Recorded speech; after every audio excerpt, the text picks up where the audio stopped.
Shalom, call all y'all about Shem Shah. It's another quick video.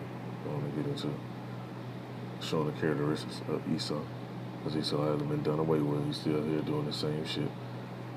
Now, I'm going to read this precept. It's the book of Habakkuk, chapter 2, and verse 5. It says, let me see. I'm going to jump back up real quick. I'm going to start at verse 5. Get the full spectrum of it.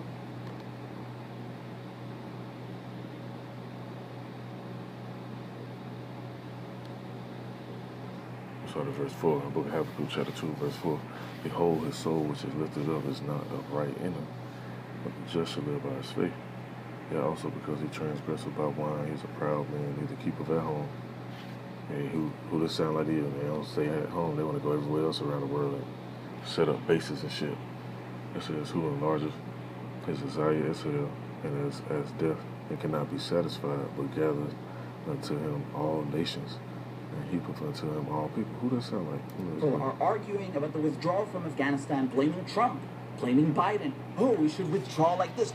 No. There's only one way to withdraw. It's called get the out of Afghanistan, okay? People in the West need to stop with this colonial mindset, thinking they can just invade countries, kill people, stay there for 20 years, and then act like they are the victims. And at Kabul airport, you can see this American arrogance in its purest form when 60 Afghans died, and yet people are asking you to pray for the Marines, as if they're the only ones with souls. How Christian of you. This whole situation could have been avoided if the U.S. did not hijack the airport for itself and had it invaded Afghanistan to begin with. Because people didn't just die yesterday, they've been dying every day and suffering every day for 20 years.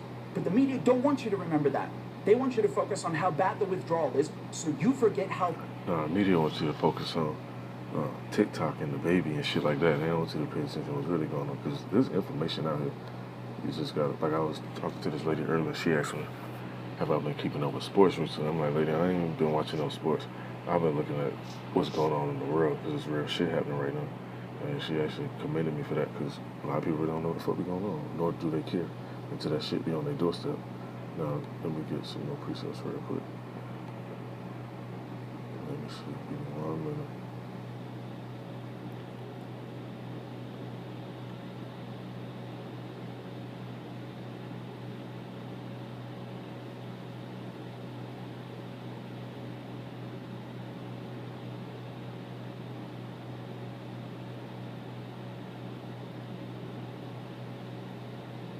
Let's see what other precept I want to give with this one.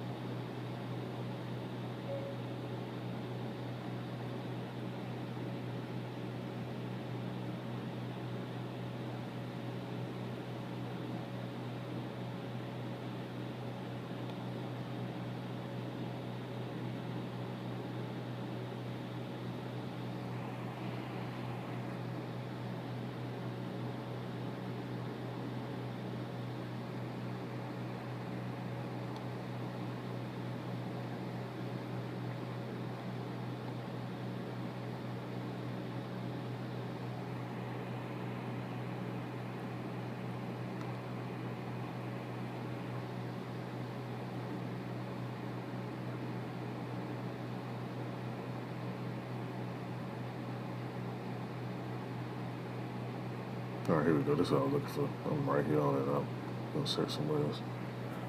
It says in the book of Habakkuk, chapter 2, verse 8. So like it says, because thou hast spoiled many nations, all the remnant of the people shall spoil thee, because of men's blood and for the violence of the land of the city and of all that dwell therein. So all this shit that Esau done did around the world is actually finna come right back up on him. And I'm gonna play a few more other videos too, because that's how stupid they are. They try to be so smart, but they be stupid at the same time. They'll set up something and think just by them setting up something and making a league with somebody else or joining with somebody else that they won't turn on them like they turn on people. And that's what always happens. See, I'm a little bit more of this play, and then I'll go to this other video. How bad the war was. They're trying to whitewash history, make you think that a brutal occupation that lasted 2 decades was some kind of... Oh, whitewash it. I'm glad he said that. Let me get this preset real quick. Who else be doing this, man?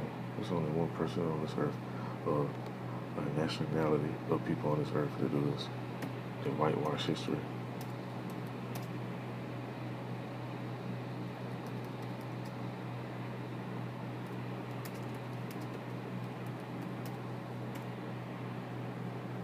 look at all the historical movies.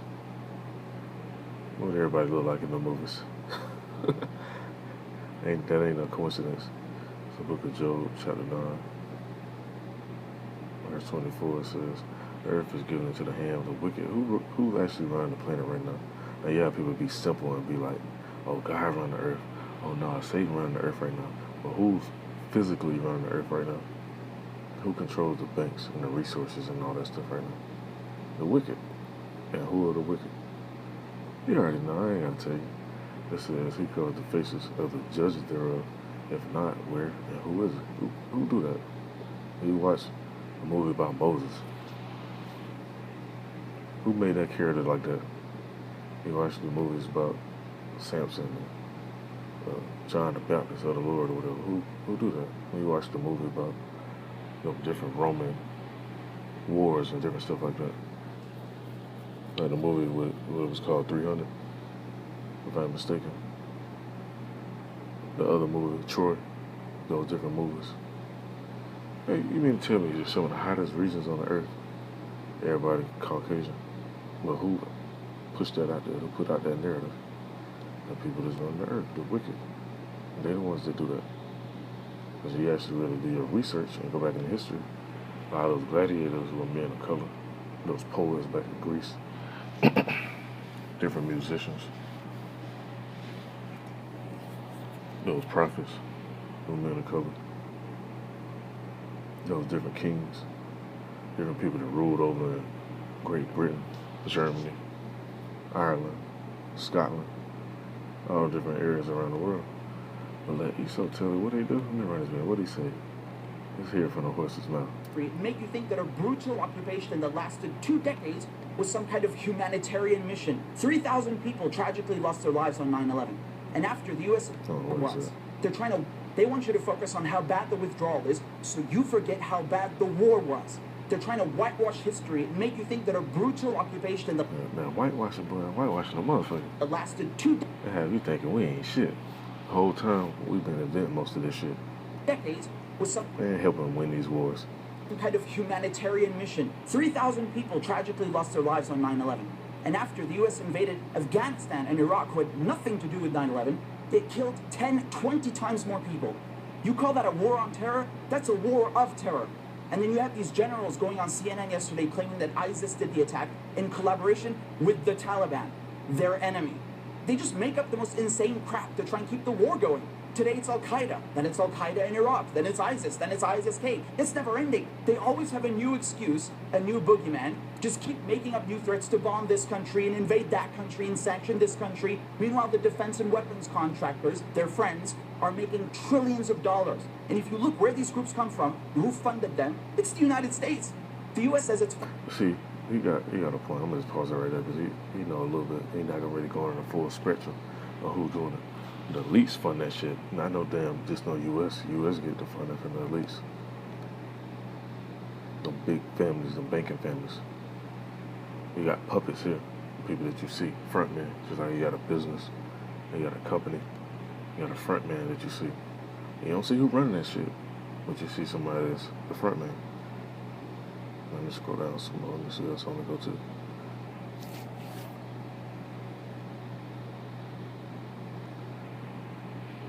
So verse 9, still in the book of Habakkuk, it says, woe to him that conveyeth an evil covetousness to his house, that he may set his nest on high. And that's how this land, that's how this so-called democracy or republic or whatever you want to call it, has been set up by covetousness. So they can be on high. It says that he may be delivered from the power of evil. Thou hast consoled shame to thy house by cutting off many people and hast sinned against thy soul. All these different nations, a lot of these places in ruin because of who? Esau red ass. Let me go down some more. Let me see.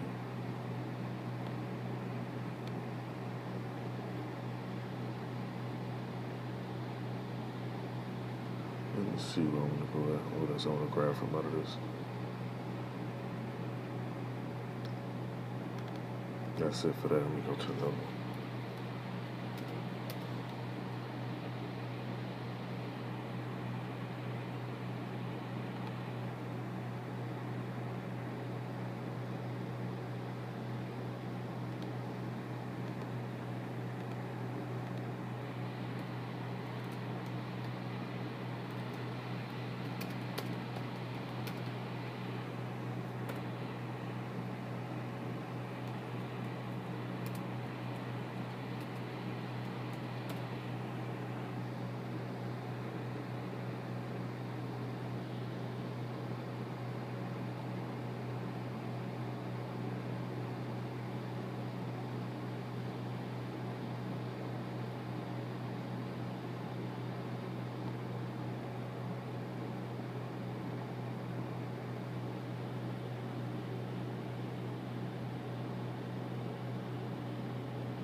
This is the book of Psalm, chapter 64. Let me see, look at the main points.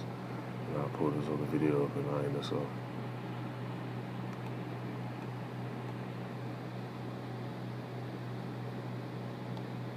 I'm gonna let this whole video play. I'll just get to the main part. It's Did you look like at your last report after you 20-something minutes long.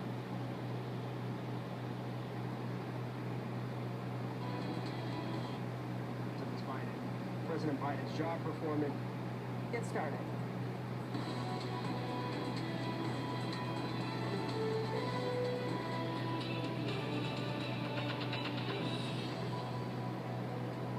Our top story this hour, President Biden facing tough questions about the way the United States went about leaving Afghanistan.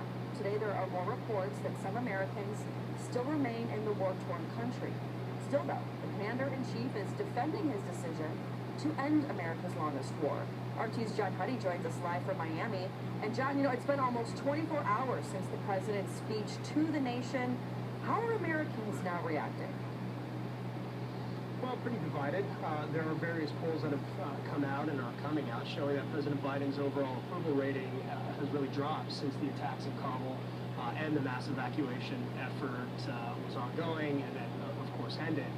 One national survey of 1,003 U.S. adults from Reuters and Ipsos, which was conducted August 27th through August 30th, found that 51% of those surveyed disapproved of President Biden's approach to the Afghan withdrawal, compared to 38% who approved. Another poll from Morning Consult shows that 48% of voters approve of President Biden's job performance. As a poll, it's unclear what. Let me find that part. That's what I was looking for. It's about India. It's basically about them actually doing another weapon deal with another country so they can leave some more stuff and let some more shit pop up. Over in Ukraine. Let me see where it's at. Up to 50,000 Afghan refugees, while federal officials have asked New York City to make a building at John F. Kennedy International Airport available to house refugees from Afghanistan. They have not yet made a decision on whether they do need that building or whether there's going to be activity in January. Here we go, I'll pass John it. Huddy, good morning for us in Miami. John, good to see you. Thanks. Ukrainian President Volodymyr Zelensky visits the White House today, and he's expected to be greeted with quite the care package. $60 million worth of newly designed military. So hey, you people that's asking creepy joke for a stimulus, there you go right there, 60 mil for some damn arms. Aid, along with another $45 million. Oh, another 45? Oh, Lord, they just giving it out, huh? They ain't worrying about you people, though. And you stupid niggas, you like to go vote for these damn heathens. This who y'all want to rule over y'all for real, though? These people go to all these other places around the world and give out all this. And this who you listen to and who you want to rule over you. So, hey, man, when the Most High let Esau pour out that wrath on you, don't be crying for help, because it's going to come, man. Worth of humanitarian aid from President Joe Biden. Now, this is all on top of the already $55 million that the U.S. has given to Ukraine. Oh, man, on top of it, they just keep adding up. They running it up. They trying to count up. For COVID-related aid. So for more on this, we're going to bring in former UK MP George Galloway, as well as... Not even out here, no time, because they just going to go in on it. You go check out the video for yourself. Let's see. It's a book of Psalms. I'm just end this off with this right here, the book of Psalms, and I'll read them down. I'm sorry. Chapter 64 and verse 2, it says, hide me from the secret counsel of the wicked, from the insurrection of the workers of iniquity, who with the tongue like a sword, bend their bows to shoot their arrows, even bitter words, that they may shoot in secret at the perfect. Suddenly do they shoot at him and fear not. They encourage themselves in the evil matter, that communal laying snares privily. They say, who shall see them? And now, hey, when you paying attention and you got some sense, you can see all the shit that they doing and setting up. How they go from one area of the world and now they want to get some more niggas some weapons up. That's what they do though. And I said, they search out iniquities. They accomplish a diligent search, both the inward thought of every one of them, and the heart is deep. When Yahweh shall shoot at them with an arrow, suddenly they shall be wounded. So they shall make their own tongue to fall upon themselves, which you see right here. You got it. Let's see what's this guy name. I'm gonna let it just go to it. Pulitzer-winning author and journalist, as well as the host of On Contact here in RT America, Chris Hedges. Gentlemen, thank you both for coming. You got an ex-MP, military police guy from over there, I want to say Great Britain or somewhere. he actually be going in and bringing out a lot of this information about Esau. So this prophecy coming to pass right here. It says, so they shall make their own tongue to fall upon themselves. All that see them shall flee away. What you see, you got these different countries, they don't even want to do business with the U.S. because they already know how to get out. They don't never hold up their part of the deal. But you better hold up your part of the deal, though. Verse 9, it says, and all men should fear and should declare the work of Yahweh, for they should wisely consider of his doing. The righteous should be glad in Yahweh. They should trust in him, and all the upright in heart should glory. And we're getting to see that, man. All this stuff gonna pop off real soon. Though it's here, wait for it. The only reason why it's taking a little bit of time, so the elect can be fully sealed, and people can have a chance to repent. Because the Most High could have been just sped this up and let them go ahead and do what they do. But everything must come to pass is written up. So I just want to bring this out. I want to write this out as edifying and shalom to the elect. Call out Yahweh Shem Yahweh.